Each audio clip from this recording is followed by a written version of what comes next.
Boostez votre carrière avec les petites chroniques signées Trier sur DFM 930. Amis actifs, bonjour, me voici très heureuse de vous retrouver ce jour pour une nouvelle chronique capable d'accompagner toutes celles et ceux qui souhaitent contenir leur stress lors d'une prise de parole en public. Si la prise de parole en public est le plus souvent associée à l'idée d'un orateur face à un public important, reste que les enjeux de nos communications orales ne dépendent pas du nombre de spectateurs, de la taille de la salle ou de la hauteur de la tribune. Parler en public n'est pas une chose naturelle et peut très vite se révéler être une véritable source d'angoisse. Aussi, pour limiter cette pression que l'on ressent bien souvent au creux de l'estomac, il est intéressant de se rappeler qu'un track bien négocié est un track utile. Il mobilise l'énergie dont on a besoin pour faire face à une situation inhabituelle et permet ainsi le passage à la prise de parole qui, d'elle-même, fait disparaître le trac. Il existe par ailleurs 3 types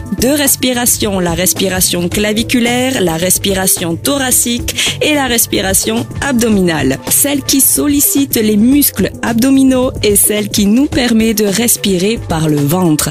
C'est celle que nous connaissons le mieux car elle est innée. C'est également la respiration utilisée dans toutes les approches de gestion du stress telles que la sophrologie, le yoga ou la méditation. Pour l'explorer au mieux, n'hésitez pas à la renforcer régulièrement en posant une main sur le ventre et en prenant le temps de souffler profondément. Enfin, notre attitude physique, nos mains ou d'éventuels tics nerveux sont autant de signaux que perçoit notre interlocuteur. Nos tensions entravent alors notre liberté de mouvement. Pour encourager la décontraction, voici un conseil précieux. À l'image d'un sportif, travaillez la détente du corps pour le rendre disponible et plus fort. Voici la méthode. Contractez une partie du corps puis relâchez progressivement la tension. Faites-le pour les muscles du visage et jusqu'au bout des orteils, petit bout par petit bout.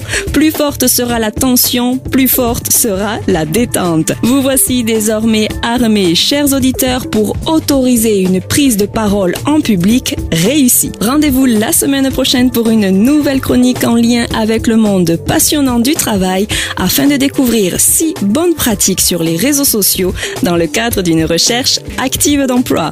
Belle journée à toutes et à tous et à très bientôt pour de nouvelles aventures pro.